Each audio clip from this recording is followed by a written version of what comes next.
శైలుని వరాలు కొట్టబోతూ ఉంటే అడ్డుపడిన శైలు తండ్రి. అసలేం జరిగింది?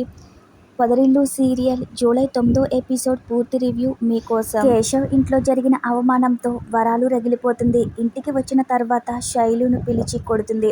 నీ వల్లే ఈరోజు మేం రోడ్డు మీద నిల్చునే పరిస్థితి వచ్చింది అంటుంది. అడ్డమైన వాళ్ళతో మాటలు పడాల్సి వచ్చింది అంటుంది. నీ వల్ల మీ నాన్నగారు ఆ బైక్ మెకానిక్ గాడి కుటుంబంతో తిట్లు కూడా తిన్నారని చెప్పి ఏడుస్తూ ఉంటుంది వరాలు.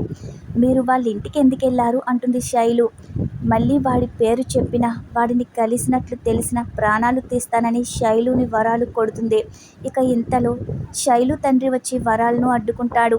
మీరు అతి గారాబం చేయబట్టే ఇదిలా తయారైందని వరాలు మండిపడుతుంది. మీరేం చేసుకున్నా నేను కేశవ్ని ప్రేమిస్తూనే ఉంటానని, తననే పెళ్లి చేసుకుంటానని శైలు తెగేసి చెప్తుంది.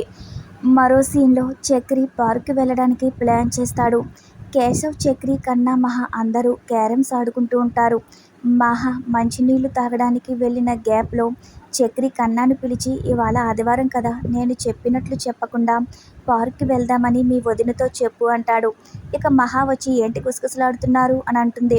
మనమందరం కలిసి సరదాగా పార్క్కి వెళ్దాం అంటున్నాడని, తను అడిగినట్లు కాకుండా నేనే మిమ్మల్ని అడిగినట్లు చెప్పమంటున్నాడని కన్నా చక్రిని ఇరికించేస్తాడు. అవసరం లేదు అంటుంది మహా.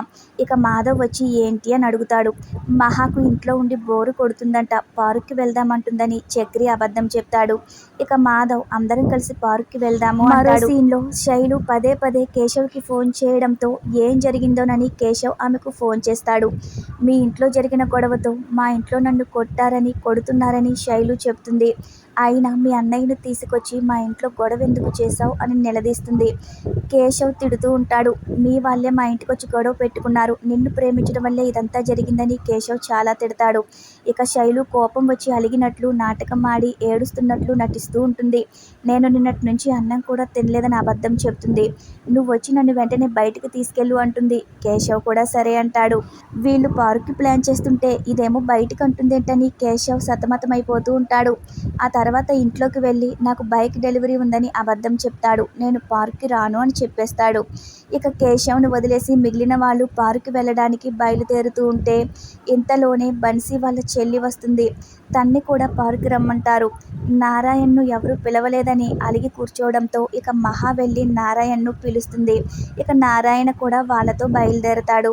ఇక మరో సీన్లో పార్కు వద్ద టికెట్లు తీసుకునే క్రమంలో చక్రి ఓ ఆంటీకి తగులుతాడు. ఆమె చక్రిని చూసి మురిసిపోతూ ఉంటుంది. వాళ్ళ ఆయన కండలరాయుడు చక్రిని చూసి గట్టిగా వార్నింగ్ ఇచ్చి పంపించేస్తాడు. ఇక పార్కు బయట చెకింగ్ చేస్తున్నారని తెలిసి నారాయణ చిన్నగా తన జేబులో ఉన్న వాటర్ బాటిల్ తీసుకుని మహా బ్యాగ్లో వేసేస్తాడు. చెకింగ్ వద్ద ఆమె బ్యాగ్ చెక్ చేయకపోవడంతో లోపలికి వెళ్ళిపోతుంది. ఇక మరోవైపు కేశవ్ కూడా ఇదే పార్కుకి శైలుని తీసుకొస్తాడు.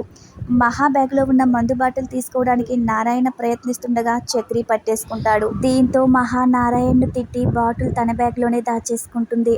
ఇక ఈ రోజుతో ఈ ఎపిసోడ్ పూర్తవుతుంది. రేపటి ఎపిసోడ్లో చక్రి మహాకు దగ్గర ఎందుకు ప్రయత్నిస్తూ తన మనసులో మాట ఆమెకు చెప్తాడు.